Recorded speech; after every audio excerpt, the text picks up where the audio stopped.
高达真的能单机影响整个战局吗？这个问题与其说是疑问，不如说是已经被很多人默认为高达宇宙的通理了。甚至在讨论战斗胜负时，都会直接比较双方 Ace 的数量以及这些 Ace 的战斗能力。一旦某一方 Ace 能够打过对面的 Ace， 似乎就大局已定了。然而事实真的是这样吗？今天就让我们来聊聊这个话题。首先咱们要了解高达究竟是个什么东西。在像 UC、SEED 这样比较传统的两大阵营互殴的剧中，高达一般都是以测试机、验证机的形式存在的。它们最大的作用就是为新研发的各种武器提供测试数据以及实战反馈。开发部拿到这些反馈数据以后，对这些武器进行调整，将评价较高的功能进一步优化，并改造容易出问题的结构或者直接删除，使其能够运用于大规模量产。而生产出来的这些作战能力稳定、成本相对可控的天线宝宝，才是战场真正的主角。在该场景下，高达一般会搭载各种相对极端的实验型武器或者机能，以便最大限度的拿到正反馈数据。当然了，不是所有验证机都是高达，只有被特别命名的才是高达。而结合这一特点，高达类机体的优势也很明显了。首先，搭载的武器或者是机能一定是最先进且超前的，当对上已经成熟量产的机型，是可以造成代差优势的。其次，他们应对极端局面时，能够做到常规机体所做不到的事情。就比如说你高达是实验机，是划时代的，那我各种 MA 就不是了吗？当面对这种对普通士兵杀伤力极大的 MA 时，机动性更强、对单体输出更高的高达就可以以更小的战损比来搞定敌人。但话又说回来难道没有这些高达，那些 MA 在战场上就无敌了吗？那也不是，只不过要打败他们，需要更多的天线宝宝来堆命罢了。最后，如果高达机能在战场上发挥稳定，有他参与的战斗场场都是大捷，那么就会成为一个标志，为己方提振士气，令敌人闻之胆寒。所以说高达主要的任务其实就是当小白鼠。在此之外呢，如果驾驶员比较强，且机体也设计的比较合理，那么当一个特装机用也是没问题的。UC 在这方面表现的比较好，在大多数 UC 剧中，注意是大多数高达就算是再强，也会偶尔陷入与杂兵的缠斗，像阿姆罗那样哐哐屠大魔，绝对是相当罕见的。绝大多数时候，高达都是拿来拔塔辅助推兵线的。就好比1年战争末期，当联邦使用元祖的数据量产了吉姆以后，其实就算没有阿姆罗的活跃，吉翁的溃败已经是板上钉钉的了，区别只不过是要牺牲多少台吉姆而已。而 SEED 虽然沿用了 UC 很多设定，但是终归还是偶像剧，对主角的刻画过于神勇，再加上自由高达特别适合轻杂兵，给人一种一个吉拉就能左右战局的错觉。实际上如果是小规模战斗，在对方没有相应 Ace 的情况下，吉拉确实是可以左右战局的，这个是毋庸置疑。UC 的阿姆罗也一样。可是真到了大战场上，虽然吉拉依然能够稳定清兵，但对于大局来说，这种贡献并不会造成太大的影响。因为一般决战都是各种攻坚战、要塞战，你强是强，人家直接拿人海把你基地平了，你又能怎样？自由或者说是强袭自由再强，也不能同时阻止成百上千台机体从不同方位的进攻吧。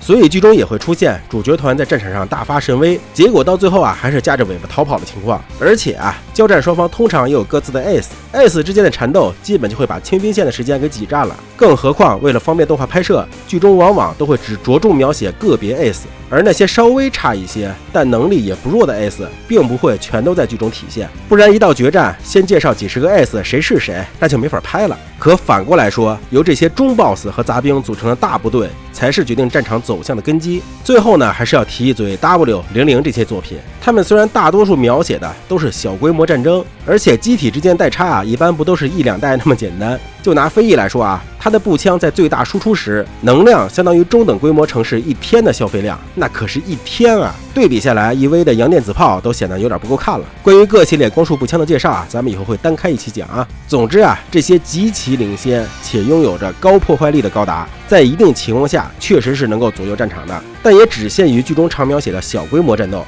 遇到大规模车轮战，这些小强们也依然是扛不住。所以靠高达单机左右战场，更多的是一种影视拍摄手法给观众们带来的错觉而已。不知大家是否赞同这个看法呢？欢迎在评论区留言。好了，今天视频这么多，希望大家多多点赞支持，我们下期再见。高达 C 的原本也是要与外星生物战斗的吗？不知有多少小伙伴跟我一样在看完高达 C 中鲸鱼化石以后，又看到了观星者中的宇宙探索计划，以为接下来就要快进到与外星文明交流了，结果交流没等来，却在00剧场版中找到了似曾相识的剧情。那么 C 中的鲸鱼化石到底意味着什么？剧中的太空探索计划又是什么呢？今天就让我们来聊聊这个话题吧。其实 C 的整体的故事架构就是以人类探索太空的准备而展开的。当世界上第一个调整者乔治·格伦向大众公布自己是调整者这一事实以后，可以调整创造人类的并不只是神这一说法便流传开来，进而使传统宗教势力几乎濒临灭绝。之后呢，由木星陨石带带回来的鲸鱼化石更是进一步让人类的思维从持续了成百上千年的地缘、宗教等冲突中解放出来。虽然各大联邦之间的隔阂很难在短时间内消除，但对宇宙的憧憬已经是在一定程度上团结了相当数量的人类。而为了适应对宇宙空间的探索，调整者的批量化生产也在自然而然的进行。以上呢，就是从美好的眼光来看 C 的宇宙的。而从另一方面来看，虽然探索宇宙的目标有了，但是各大联邦势力会为了争夺宇宙的控制权，也纷纷搞起了军备竞赛。有钱有势的大人物们也不约而同的以探索太空为借口，将自己的子女改造成各种超级调整者，引发了新一轮的人才储备竞争。另一方面，众多从传统宗教中解放出来的失去了信仰又眼睁睁看着自己的儿女被调整者摁在地上摩擦的民众，在一些居心叵测的煽动者的领导下，成立了一种新的宗教蓝宇宙。它成立的目的不是什么拜佛拜神，单纯就是为了消除自然人与调整者之间的不平等待遇。而当调整者数量在宇宙殖民地达到了一定规模，只有6000万人口的他们，经济体量却足以比肩拥有150亿人口的地球，蓝宇宙的理念便激进到了想要搞种族灭绝的程度。可以说，一个是乔治·格伦，一个是鲸鱼化石，把整个地球圈搅得天翻地覆。人类看似到了目标星辰大海的时代，却因种种不可抗力的因素，搞得人类自身直接挑起种族战争了。甚至为了打种族战争，原本相对太平的地球圈也因对 Planet 的态度不同而起了内讧。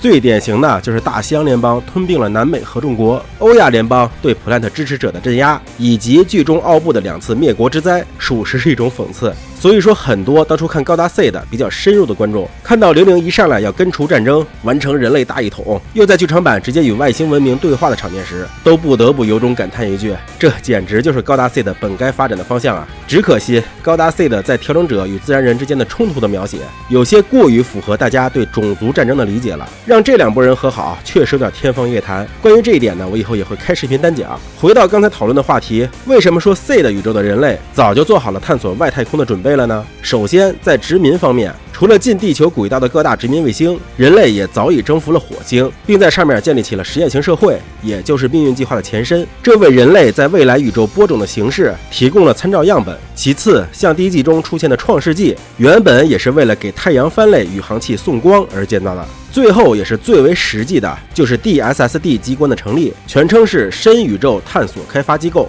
它是由地球联合、Plant 以及奥布等中立国共同注资建立的，其中投资最多的就是 Plant。研究出来的观星者高达不仅能够使用太阳帆作为推进系统，实现深空探索，同时它也搭载了高自律型 AI。虽然剧中还在训练中，但最终的效果是可以达到自行判断探索目标，以及在一定程度上与地外文明交流的。可以说，人类播种的工具有了，播种的距离保障有了，播种的制度实验数据也有了，真是万事俱备，只欠东风了。然而现实是，火星的社会样本被魔杖的一掌拿来，给已经成固有体系的现有人类社会强行硬套，使得人类在迈向升空之前就对这种社会机制有了抵触心理。从一定角度上来说这简直是在给深空探索计划创造阻碍。另一方面，用于给太阳帆送光的装置也被改造成了战略兵器创世纪，那足以毁灭地球圈生态的威力可以说是深入人心。相信未来就算是想以送光为目的建造这类装置，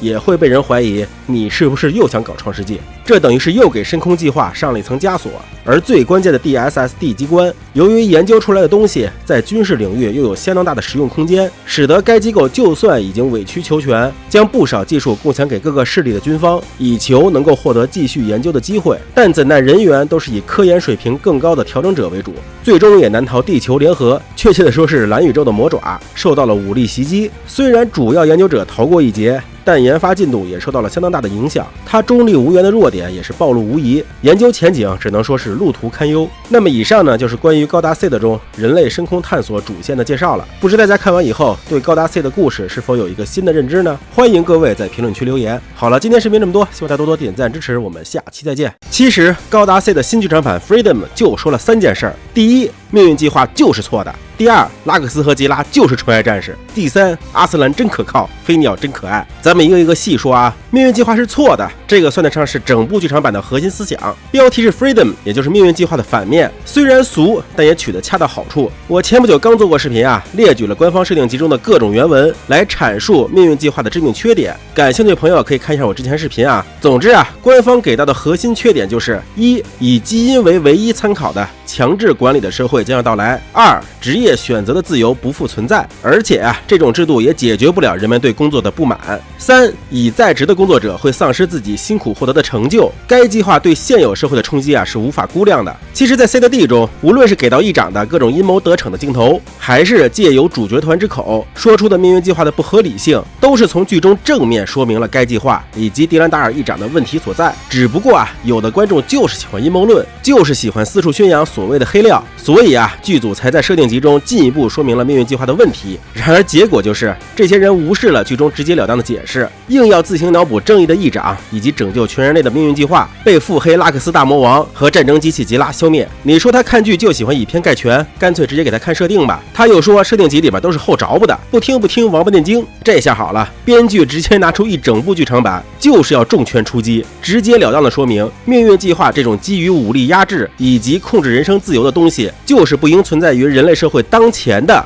普世价值观中的。比如有人说命运计划是自愿的，尽管 C.D 中不愿接受命运计划的大西洋联盟总统都被议长给扬了，但他们啊可能是看剧理解能力比较差，或者记忆会间歇性断片，硬是要无视这一幕。这下剧场版倒好了，直接安排反派反复嘟囔，你不服我就拿镇魂曲干你奥布，就是要弄死你奥布。相信通过这样的描写手法，那些间歇性失忆的观众总不会再无视武力镇压的事实了吧。再比如大家都说生下来就定好了道路，只要照着走就是幸福的，剧组呢也是直接拿拉克斯开刀，拉克斯生下来就该跟黄毛配对，而且一旦配对成功还能统治世界。但对于拉克斯来说，这真的是幸福吗？太生动形象了啊。换到命运计划，就是你生下来就是应该当总统的料，权力够大了吧。可有人啊，他就是喜欢成天去网吧打电动，把他强行按到主席台上去演讲，他真的幸福吗？而且制作组也很巧妙，一上来先让主角团自我质疑，难道当年阻止命运计划错了？让支持命运计划的人啊有了充分的代入感，然后呢再在后面的剧情中就是各种错个屁就该弄死命运计划，可以说是真的把人骗进来杀。然后呢是第二点，很多动漫剧情虚无主义者以及阴谋论爱好者都会把拉克斯想象成处心积虑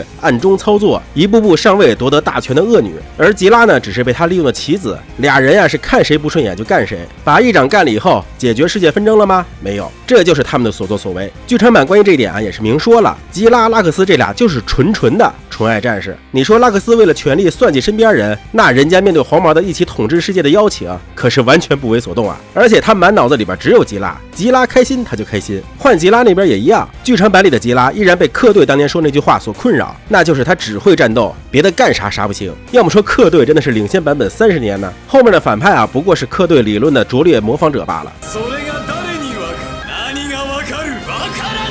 不过最后吉拉也想通了，自己可能确实不是干政治的料，但只要拉克斯开心就行了，就这么简单，没有什么尔虞我诈，没有什么政治手腕。剧组摆明了说了，我们就是在拍偶像剧，你们别给他俩加这么多戏，人家俩谈恋爱关政治屁事儿。最后的第3点就是扶正了阿斯兰的形象，提高了飞鸟的待遇。C.D 中的阿斯兰啊，优柔寡断，磨磨唧唧，不是被女人纠缠，就是被兄弟硬刚，属实是跌份儿。然而剧场版中的阿斯兰那是纯的救火队长，吉拉要黑化，用自己的军体拳修正丫呢；反派要读心，用卡加利的身体震撼丫呢；主角要团灭了，没关系，阿斯兰会救他们的；敌人太强，没关系，阿斯兰会想办法羞辱他们的。甚至啊，他初登场时的音乐还有几分飒爽的瞎压的感觉，观感直接拉满啊。再说飞鸟，基本上大多数看完 C.D 的对这个角色啊都不会太喜欢，但飞鸟其实是在原剧中偶尔可爱一下也相当讨人喜欢了。这下剧场版里边直接成了吉拉的小跟班了，一口一个大和队长，甚至阿斯兰修正吉拉时都想要上去护着点队长。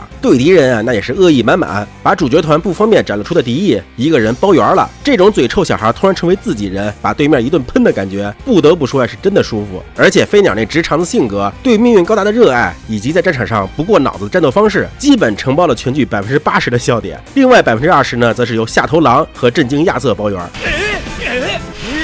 所以说呀，这部剧看下来基本上就是又打了一遍命运计划。但你说主角团给出什么和平方案了吗？没有。可话又说回来，为啥一定要给出呢？多少高达剧除了00全人类集体飞升，又有哪个剧真正解决纷争了呢？我倒是觉得放弃这些当代编剧根本不擅长的文戏，让情怀和喜悦充满整个影片，这无疑是这部剧场版最成功的地方，真是活该他拿下高达电影最高票房纪录啊！好了，今天视频这么多，希望大家多多点赞支持，我们下期再见。命运高达是量产机，合着议长让飞鸟开着量产机去决战。我这里先考考大家命运高达的编号是什么？有人知道吗？我看到有同学回答了ZGMF X42S， 希望这位同学不是查了资料才来说的啊。那么有没有同学知道编号里的这些字母又分别代表什么意思呢？我看到有同学露出不屑的表情了啊，觉得这不就是字母的排列组合吗？能有啥章法？那你就小看制作组了啊。C 的宇宙的机体编号其实还有很多讲头的，而且一旦你了解了编号的含义，那么关于命运高达是量产机的疑问也就迎刃而解了。接下来我就来给各位好学的同学来讲一下啊。来，值日生上来擦一下黑板，其他人翻开课本第2887页。好，首先请大家看一下这个列表啊，该列表是 CE 宇宙，就是 C 的纪元的简称啊，绝大多数机体通用的编码，像联合和扎夫特在机体编号上都会遵循这个规则，非常重要啊，请大家抄下来，回家背一下，明天上课前抽查啊。接下来咱们看一下联合这边的机体编号，比如大名鼎鼎的 GAT 系列，它的英文全称是也就是战术步行兵器。从名字上可以看得出，联合开发此类机体的初衷还是有一定考虑到重力环境下的作战的，这个可以稍后和扎夫特的 ZGMF 系列做对比。大家有没有发现，像剧中出现的初期五小强，他们的编号是 GAT X102 决斗、X103 暴风、X105 强袭，这哥仨还是按标号排的。可 X207 迅雷以及 X303 圣盾为啥在百位数上会突然差这么多呢？这个其实是联合编号体系的另一个规则，即100号为泛用机，200号为特殊粒子机，300号为可变形机，而且它们还都是 X 开头的，也就是说它们都是验证机。在高达系列动画有这么一个规律，就是一般情况下验证机都是要比真正开始量产的机体要强的，甚至还是强很多，因为在验证阶段，测试人员基本都是把它当亲儿子对待，缺啥补啥，有时候甚至是不计成本的那种。而到了该量产的时候，就往往为了制造时间、制造成本、维护难度等而让路了。最简单的例子就是 GAT X105 强袭与 GAT 01强袭短剑，同样是 GAT 系列，强袭短剑的配置呢，真是能减则减。当然了，这也跟局势有关。那会儿联合时间紧迫，能赶着做出来第一批量产强袭就已经很不容易了。不过上述情况呢是针对量产机的，如果是针对真正的特装机来说 ，X 一般反而会比不带 X 的弱。最简单的例子呢就是 GAT X370 强夺高达与 GAT 333制式强夺高达。这里的 X370是为了紧急给强化人配备机体，在配置上做了一定的取舍而制造的。真正完整的强夺高达应该是 GAT 333制式强夺。虽然联合这边基本上所有的高达都属于 GAT 系列，简称为 G 系机体，不过呢，也有一些，尤其是外传中会采用 CAT 的编号，全称是复合战术型兵器，开发者是欧亚联邦，代表作就是骇伯龙了。毁灭高达也是比较特殊的，它是 GFAS 系列的，全称是战略步行兵装机动要塞。目前该系列就这一台，除了高达系列，联合也有很多其他系列编号。这里我们就说一个历史最悠久的 TSMA， 全称前线镇压用机动兵器，代表机体就是木叔的莫比乌斯零式了。由于联合是由大西洋联邦、欧亚联邦、东亚共和国等多个联邦组成，因此他们的机体系列编号很繁琐复杂。相对来说，新成立的军事组织扎夫特就要容易分辨很多。像刚才我们提到的 ZGMF 系列，全称无重力下用战斗机，就是扎夫特这边的 MS 系主线。开发初衷呢是宇宙用机体，与联合的 GAT 步行兵器在命名上就有着鲜明的对比。毕竟扎夫特本部就是在宇宙中的。大家可以看一下 ZGMF 系列的代表机体，就拿大家耳熟能详的自由高达来说，自由编号中的 X 代表的是视作机， A 结尾代表它是核能机，组合起来就是宇宙用核能视作机10号，这就是自由高达编号的含义。那么针对地球环境的 MS， 扎夫特又是怎么命名的呢？首先 ZGMF 系列就有相关分支，像是航空用的 ZGMF X24S 混沌高达，海战用的 ZGMF X31S 深渊高达，陆战用的 ZGMF X88S 盖亚高达。另外呢，每个环境下也有各自的具体编号。陆战方面，像 TMF-A 系列，也就是巴库他们，以及 TFA 系列的扎乌特。空战方面则是 AMF 空中机动战斗机以及 AMA 空中机动攻击机，海战则是 UMF 水下机动战斗机。当然了，扎夫特除了这些比较派系分明的系列以外，也有很多其他编号，大多数都是拜外传所赐，咱们就不讨论了啊。最后呢，咱们再来说说命运高达，编号是 ZGMF X42S。咱们一开始讲过 X 代表什么呀？对， X 代表测试机。 S 结尾代表什么呀？对，代表第二阶段，也就是跟脉冲他们算是同一时代，虽然它的性能早就远远超过第二时代了。那么为什么结尾是 S 而不是代表核能的 A 呢？因为当时毕竟还是有一战停战条约在，虽然命运是核能混动，但为了面子上说得过去，还是没有直接把 A 写世人脸上。相对来说，拉克斯那边的终端机研发出来的强袭自由，它原本是条约出来以后，扎夫特就停止开发了机体，结果终端机搞过来，顶着条约开发完了。一旦有人问